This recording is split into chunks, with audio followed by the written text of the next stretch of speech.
adding chromaticism to your lines. For this podcast, we'll only have one topic as an experiment. As the previous ones, they had two topics each, so we'll see how it goes for this one. Welcome to Jazz Guitar Lessons, where we help guitarists learn jazz faster, express themselves more fluently, and have fun along the way.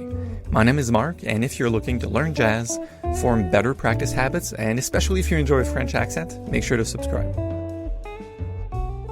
So about chromatics, it's a question I get often asked by students or through the website. How do I get my jazz lines to sound like it's jazz, that jazz thing? Or people feel they're playing too much inside of the scales. People ask me, how can I play outside of the scales and still know what I'm doing, right? So we'll address that today.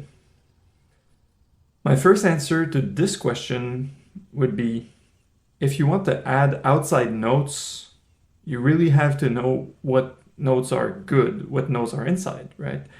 Often you'll simply go more chromatic to come back inside. If you're playing on a certain chord or a certain progression, you may stretch it out and say, okay, this is A major, and then I'm going to do a bit of B flat major and a bit of C major, and then come back to A major. So by studying whatever the tune of the progression you want to improvise on, you are unlocking the other potential. There's a tremendous potential in the inside notes, because if it's a diatonic scale, it has 7 notes. Let's say we're in the key, we'll do B flat blues, say.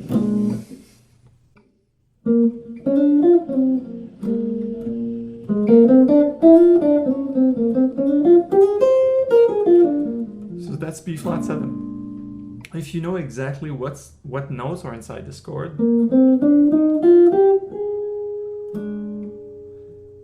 you only have 5 notes left to ornament. It means that out of the 12 chromatic notes, you're playing 7 of them. So you're playing more than half of them. So half of them are good, half of them are outside. So you could basically be playing randomly, and your chances of hitting an inside note are over 50-50. It's 7 out of 12. Like this.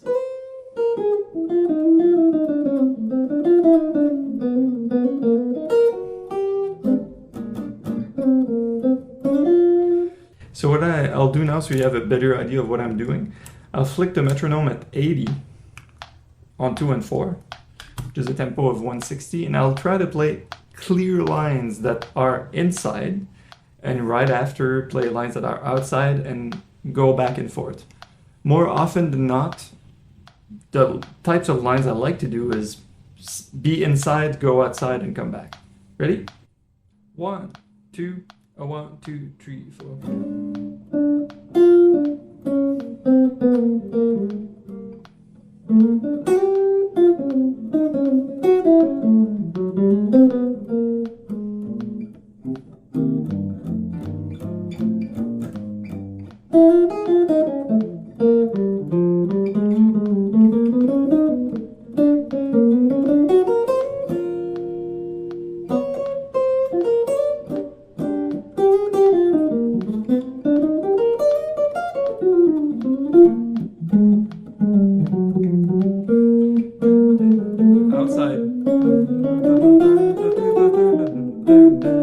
Back in. Outside. Back in.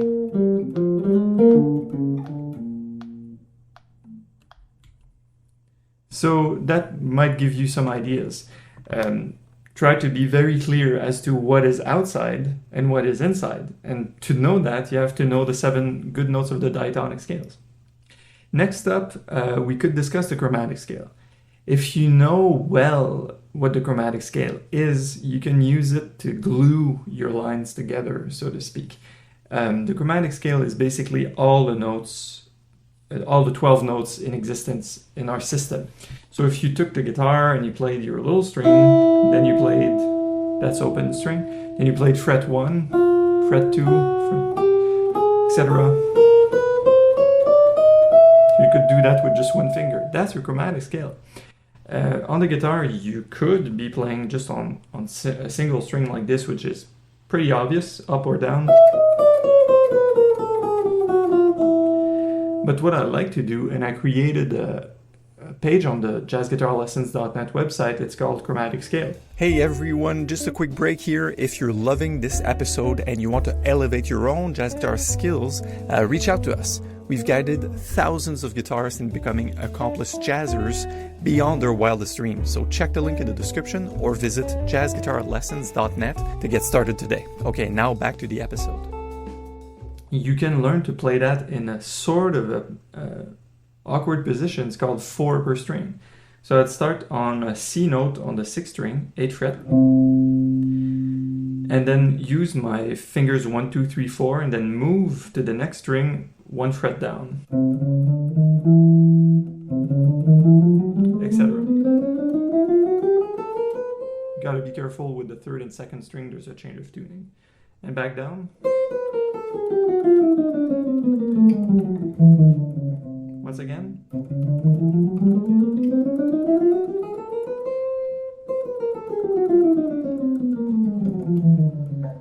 So that's 4 notes on each string. If you really want to go diagonal and have some phrasing options, I recommend learning the 6 notes per string, which is also found on the page on the website.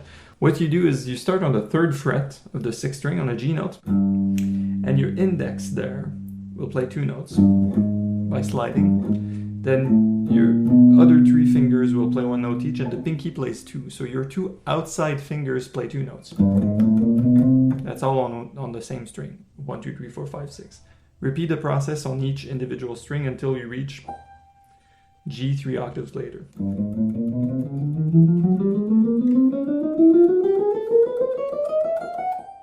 So if you've never really done that type of stuff, you don't necessarily have a lot of chromaticism available to you. So learn the chromatic scales first. For example, you can play beautiful, strictly chromatic stuff.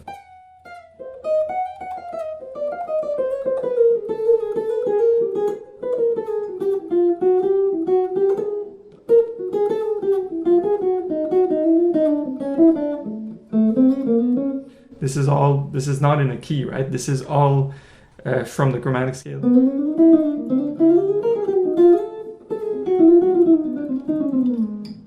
But as I was doing previously on blues, what you can try to do is start your line in a key and then play just chromaticism stuff and with good rhythms and good, in 8 notes and quarter notes, and then try to resolve back.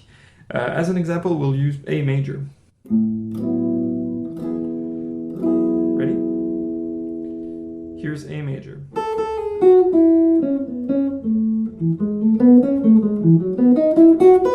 Outside.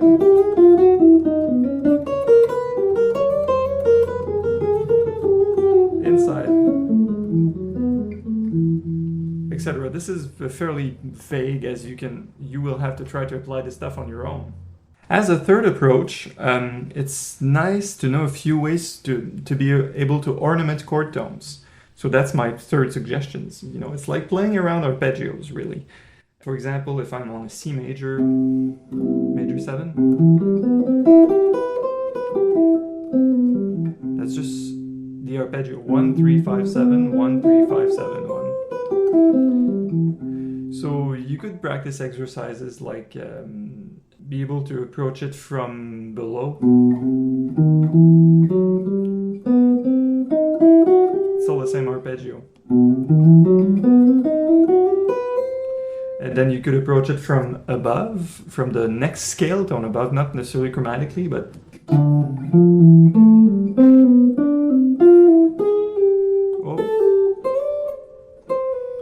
and then you can mix and match that. You can start lower.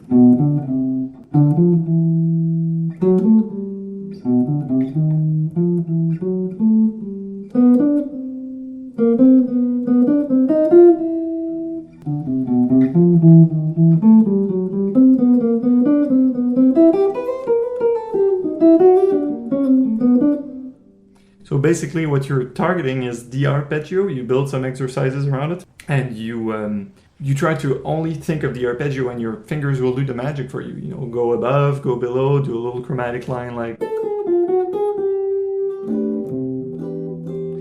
Another example of this is you're ornamenting arpeggios now, but you could also say, all right, the ornament is only the same thing, a half step down, C major, but you try to reflect this within a melodic line. So this is called side slipping. You could do half step down, a half step up. For instance, I'm in C major, in B, or you could repeat the same line. Or you could kind of bury your side slipping inside of a line.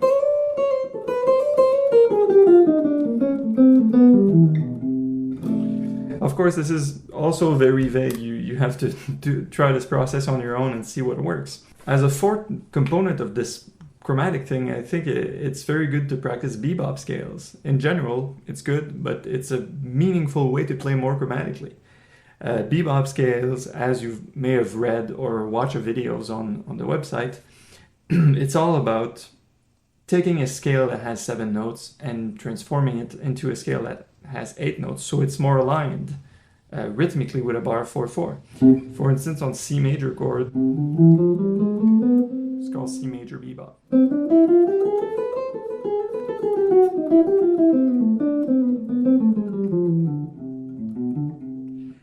If you really want to be serious about adding bebop scales to your playing and chromatically, a very nice approach I've done, I think I recorded a video about this, it's called bebop modes. So that you take each starting note of C major, which is a mode on its own, and you add a passing tone to each. So in total you will have 5 passing tones, and C major has 7 notes, so you're left with the whole chromatic scale to decide from. So basically, this will teach you to play any of the 12 notes at any time when you're on just playing on a C major. It's a lot of fun. If you start, especially if you start, okay, on D. So C, now starting on D. Starting on E. Starting on F. Starting on G. This is Mixolydian, right? On A. Starting on B. And back on C. You should be able to play them, of course, up and down and up and whatever, on 2 octaves, on 3 octaves with different fingerings. My personal favorite way to approach this bebop scale with mode thing, you can start with a pickup, right? So if you take any of those 7 modes that you build for yourself and you start with a pickup on the end of 3, I think I did that in the video too. Instead of doing C major like this, you will start it like this. 1, 2, 3.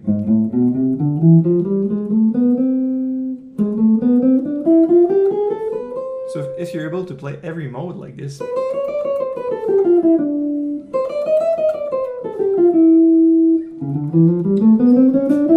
means that you can play anything at any time and you can still figure a way to find the chord tones back. So it comes back to my first suggestion. Where are the good notes is where it's happening, and then you ornament around it. One last suggestion. It's maybe a bit more advanced, but it will be my 5th and last suggestion for this podcast.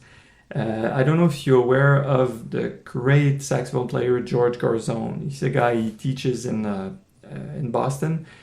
He's great. I mean, he's one of the best guys around.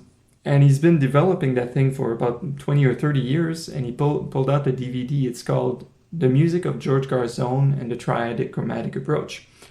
What I want to discuss here is the chromatic approach George teaches. The DVD is about much more than what I'm about to talk, so no spoiler alert. Don't worry about that. His whole approach takes triads, major triads, minor triads, augmented and diminished triads, and takes it through a process that makes you play somehow like randomly or freely.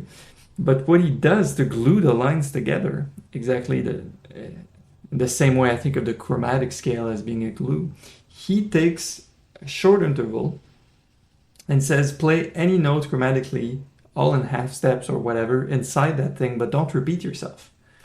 So it's super fun on the guitar because you can see that on one string. Let's say we take the C note on the 5th string. That's the 3rd fret. All you have to do is think of 1, 2, 3, 4, 5 frets. And within that interval of a major third, you can play anything, but you try to avoid repeating yourself. Let's say you do this, don't do, or don't do, this is too repetitive. You have to make this thing as random as possible, and you play very, very slow. This is a nice little way to add chromaticism to your life in general.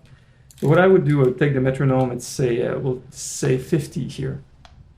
So at 50, you play it with each click. I'll do it on this interval of CE. Ready? 3 and 4 and.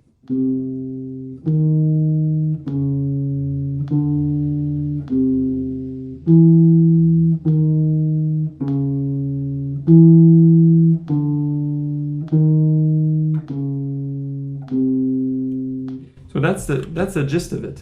If you really want to work at it, you do it very slowly for a long amount of time, and you'll start to pre-hear the lines that you want to do, and you'll start to see that come up in your playing. And once you're very comfortable, you always keep the interval of a major third like this, but you can shift it. Say I play for a little while on this, and then when I decide to shift it, I play on,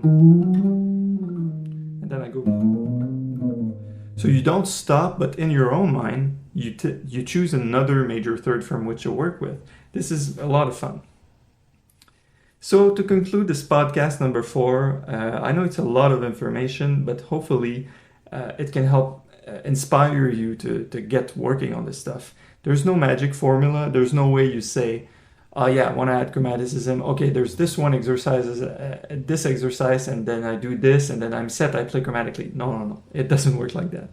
You have to work out the exercises and the chromatic things that appeal to you. If you like the George Garzone thing, cool. If you're a guy that likes side slipping, cool. If you like bebop scales, or if you want to work strictly on the chromatic scale and see what you can come up with, fine. And then what you do, you work at it really hard, then you let it go completely, and this stuff will sort of show up in your playing when you improvise, if you really let go when you're in an improvisation. I think it's the best way to go about it. Of course, it won't happen overnight, but what you can do by practicing chromatic exercises every day is you gently stir your playing in the direction that you want to be playing by practicing the suggestions, by hearing recordings of guys that play chromatically, by imitating some lines. So I hope all of this helps. I'll see you in the next podcast or on the website. JazzGuitarLessons.net. Improve your jazz guitar playing with a real teacher.